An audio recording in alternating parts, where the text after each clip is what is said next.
to Jesus. Glory to Jesus. Praise the Lord. Hallelujah. Praise the Lord. Hallelujah. Praise the living Jesus. Hallelujah. Today we celebrate the 22nd Sunday of the year. In ordinary time, year B. I would like to title this reflection. Our tradition should be practiced in the light of our faith in Christ Jesus. Our customs and traditions should be practiced in the light of our faith in Christ Jesus. The psalmist says, the precepts of the Lord are right. They are all of them just. The law of the Lord are perfect. They gladden the hearts. The precepts of the Lord are right. Moses said to the people today, I am giving you the law. That if you put them into practice, nations of the world will come and marvel and wonder the kind of nation you are, because all these laws that are put before you are perfect. In our liturgical celebrations today, my dear friends, we Christians are called to practice our different traditions, our cultures, our customs in the light of our faith in Jesus Christ. Yes, we have customs, we have traditions, varies from place to place. We have traditions. All of these, they must come to serve the faith. This means that we must bring our customs and traditions to the foot of the cross of Christ and allow the grace of Christ to transform them. All the traditions we have, because nobody will claim that he has no tradition, because we are products of culture. We come from different backgrounds, and the background of our people give birth to the culture we practice. But all these cultures, all these traditions, all these customs must be brought to the foot of the cross, so that the grace of God will transform them. This implies that any of our cultures or traditions that is contrary or that does not agree with the Christian faith should not be practiced or should be abolished by Christians. Our tradition should serve our faith and not our faith serving our own tradition. We must try and marry the two together. Anyone that cannot be married should be left alone. Any of our tradition that cannot come in terms with our faith, then we should leave it. Many Christians today are facing a lot of crisis in this regard, especially in their journey of faith, simply because they are unable to reconcile the two, either by their inability to break away with their ancestral tradition, or with their inability to bring this tradition to the foot of the cross to be transformed. When tradition meets with faith, there is supposed to be a change or a transformation. No matter how rigid that tradition may be, when a tradition meets with faith, there is supposed to be a reaction, and that reaction should lead to a change or a transformation. You can't carry your own traditional way of worshiping God to the church and want it to hold sway, even though you have embraced the faith of Christ. The two cannot go together. The reason is that when our forefathers established these traditions, they established these traditions based on their own faith in different gods. They were worshiping other gods. We may call it idols. But that was their faith. So they established those traditions and cultures according to their own belief. If you mention some tradition, those traditions we are going to, in a short while, examine. You see how they came about those traditions, especially in the Idoma culture. And when those traditions now, you were brought up in those traditions, but when you embrace Christ and his teaching, you have a tradition on one hand, you have the faith of Christ on the other hand, you must try to marry them and see with the light of faith where those traditions will fit in. And then if they could not fit in, you better let them be. Let us give ourselves some few examples. The tradition of Christian burial and the concept of the traditional burial in our places. But let us use the Idoma tradition as a case study. In Idoma, when they are burying any person, the first question the elders will ask at the graveside will be, where is the head? True or false? They say the head, if it is man, they say the head must be, the face must be facing the where? East. And they say if it is a woman, they say it must be facing the west. Why? They have their own reason.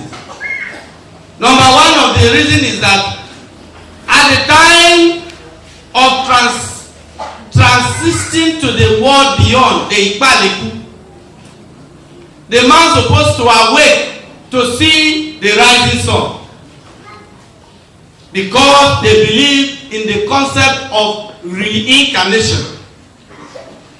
That if you are a farmer from here, you will go there too and continue your farming.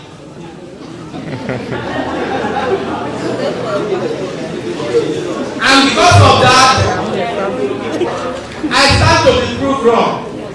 After the mass, you can come and tell me more. But that is according to the research that based on the principles of reincarnation, if man is awakened, he's supposed to see the rising sun so that he prepares to go to farm. And based on the principles of reincarnation, if woman awakes, she's supposed to see the setting of the sun. In Idoma they call Enojanya Geba. And that is why when they are working to see the setting of the sun, they know it is time to prepare the supper. And so, if you are burying a woman, she must be facing the west. And if you are burying a man, he must be facing where? The east. Are we not practicing it today? Men, answer me. Are we not practicing it? So, the question now is this tradition of our forefathers meet with the tradition, with the teaching of Christ on the concept of resurrection? Where do we place the two? Because at the resurrection, all those things does not matter. What matters is the fact of where you are going to spend your eternity. Are you going to awaken with Christ to the beatific vision, or you are going to perish forever? So Christ teaches us that at the resurrection, there is nothing like man or woman. All of us are like angels in heaven. But how do we marry these two? That today, even as Christians, as Catholics, as communicants, if we go for burial, the first thing we the Christian who oppose is that, don't place his face here, you must be facing the east, you must be facing the west. And still at the resurrection, whether you are facing the north or facing the south, you will not rise. Can you see why Jesus was trying to teach the people that we should not exalt the tradition above that of the faith? There are a lot of traditions that people practice. We talk about the tradition of wearing plenty clothes during burial. Some people have the belief that the numbers of clothes you carry or when you wear the person during burial is what the person is going to take home to live with forever. And I begin to ask, if that is true, then the concept of the teachings of Christ on the resurrection, that all of us become like angels, there is no man or woman, and there is no need for clothing there. Where does it have a meaning in our Christian life? We begin to think that you need to put plenty clothes in the casket. Or some people think that in Edumoga tradition they talk of killing so many animals that when the person enter the Ikpaleku, he's supposed to have plenty animals so that they know who is a rich person. And in that case, they will keep how many pigs, how many cows, how many goats. So in order that the person will be a rich person, even though he or she was poor from here, is going to be a rich person because he has many children. The question now is that where is the place of this carrying too many things there? How can we reconcile this teaching with that of Christ? Because Christ is still telling us that whatever you do here on earth is what you're going to reap when you get there. But our people believe that the numbers of animals they kill during your burial is what you're going to carry there. Now, how do we reconcile these two traditions? When you talk about the concept of Aleku culture in Idoma, our people believe, based on their own understanding of the dead will live again, in the concept of reincarnation, those who have died, they are also monitoring us who are alive.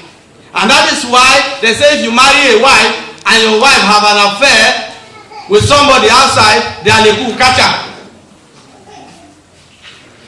And even for the Aleku to a kind of punishing you for that offense, they may not even touch the wife, they will begin to kill from your first son. What an evil tradition. The first son will be innocent, does nothing wrong. But because of the tradition of the people, he will be punished for the offense of his mother. Why? Because in the Idoma tradition, they believe that the glory and the praise of a woman reside in the children. So if you begin to touch the children, you are also touching the mother. And so if the mother commits a crime by going out to have unlawful affair with another man, then the son should be punished for it. And they will begin to die in the sequential order. And if you, the man, is aware of that and you keep quiet, then they will kill you. Not that you are the one who committed a crime, but your wife commits a crime, and because you say nothing about it, then Aleku will catch you. Then how do we marry this with the teaching of Christ on forgiveness and reconciliation? How do we marry this concept of Aleku court in Idoma tradition with that of the teachings of Christ on the sacrament of reconciliation? That when a person commits a sin, there is a second chance for that person to go for reconciliation and be pardoned. So we have a lot of traditions in our place, not just looking at the people of Israel, but let us look inward. I am using Idoma people as a case study this morning for our reflection. What about you? You come from different backgrounds and from different traditions. In some tradition, they say, based on Aleku tradition too, if you marry a wife, for that wife to give anything at all to her parents or to anybody, she must seek your permission. If not, if she dare do that, then Aleku catch her. Look at this. So Christ has come for liberation. He has come to set us free from all these shackles of ignorance.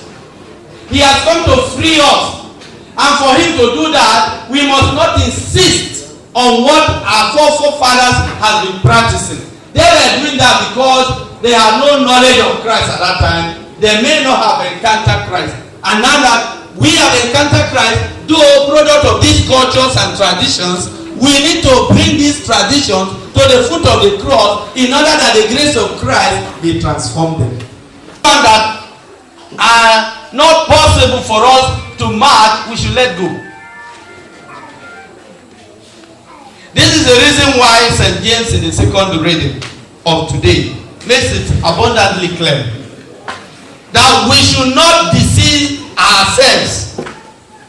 That a true religion should include, one, the life of purity, inner purity. We should purify our intentions first. We should not deceive ourselves. The first thing is the clear conscience.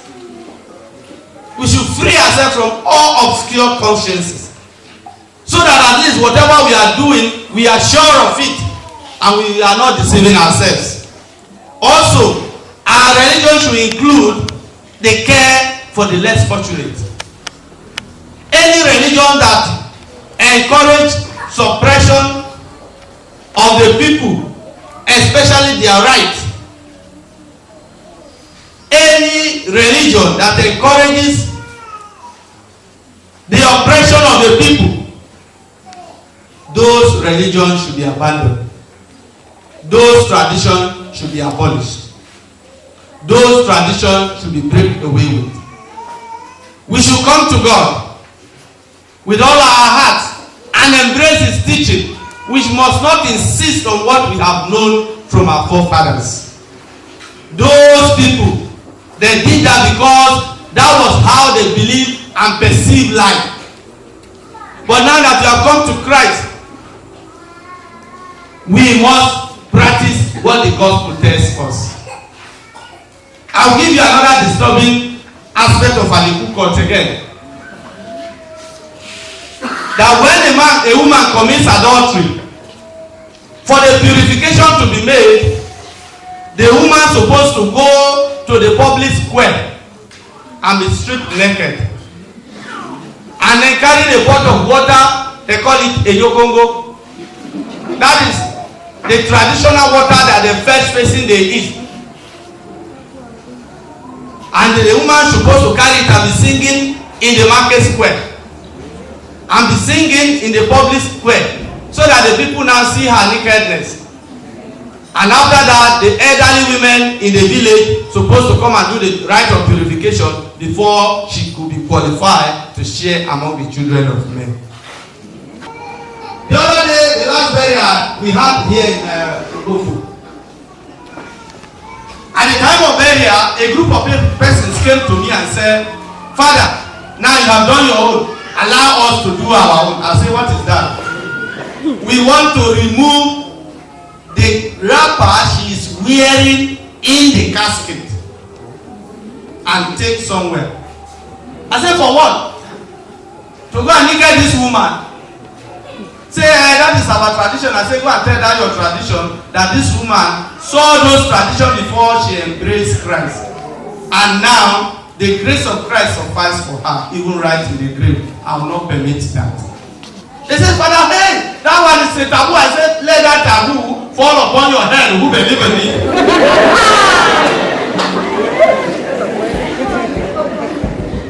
We must stand for the truth. We must speak the truth. We must allow our traditions. If I'm beginning to mention the other traditions, I think today will not be enough for it. If not, all what we are practicing is syncretism. Carrying the word to the church and baptize it and say we are worshiping God, even though we are not. For example, if you are wearing a scapular or wearing a rosary, and you believe that that rosary is just like a hamlet. You know what is called hamlet? juju. To the point that if you are about to have an accident and everybody is about to have, you say, Odechi, Odechi, Odechi, I'm hearing. That is not the essence of hearing rosary. The rosary is meant for prayer. It's not to be reasoned or to be looked upon as a hamlet. We should not look upon it like those wearing juju. But many of us, we are wearing it like that. If you go to the community now, they will tell you this one is Adagaji chaplet, Adagaji rosary. Some of you who are sitting here, you are keeping them at home. True or false? Some are hanging on their motto. You don't even know how to say rosary. You don't even believe in the rosary, but you are hanging there. You are hanging one on your waist, one on your hand, one on your neck, another one on your neck, another one on your neck. All those ones are evil practices. It's our inability to break forth with our tradition of wearing hamlet before. Now that we have been discouraged from wearing hamlet, therefore an alternative has come by this rosary. Okay, let us be using rosary. Instead of looking upon it as a weapon of prayer, as something that you should use, as a baby, you are using it like a hamlet. Then you are not far from these people Jesus is accusing this month. There are a lot of things we need to talk about, but today may not be enough. It is our prayer, dear friends, that God will give us the grace of true worship, that we may worship God in truth and in spirit. Let us leave all those traditions that will not help us. Let us know that whenever our tradition encounter Christ, the faith in the resurrection of Christ is supposed to be transformed. There are supposed to be a transformation. We pray for the grace to be true worshippers of God and not deceiving ourselves through Christ our Lord.